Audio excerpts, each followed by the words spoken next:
Hit Radio, l'essentiel de l'actualité. Justice Toton. Vous êtes sur Hit Radio FM 103, c'est une nouvelle session d'information qui démarre. L'État du Cameroun va consacrer le retrait du transport d'électricité à Eneo, filiale d'Actis, au plus tard le 31 décembre 2018.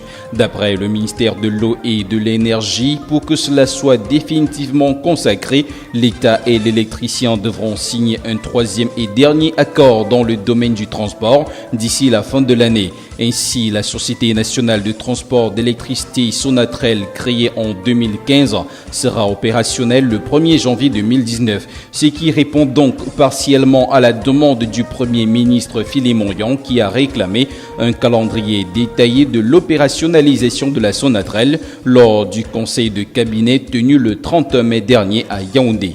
Soutien aux victimes de Boko Haram, le chef de l'État Paul Biya a remis une assistance de 70 millions de francs CFA à ces derniers. Selon les autorités, cette assistance humanitaire vise principalement les victimes des dernières attaques des éléments de la secte perpétrée dans la région de l'extrême nord. À Gaoundéré, à présent, l'abattoir industriel et frigorifique est officiellement mis en service d'un coût total de 5 milliards de francs CFA. Avec cette mise en service, le projet de construction de l'abattoir industriel et frigorifique de Gaoundéré franchit ainsi une nouvelle étape dans sa phase d'exécution.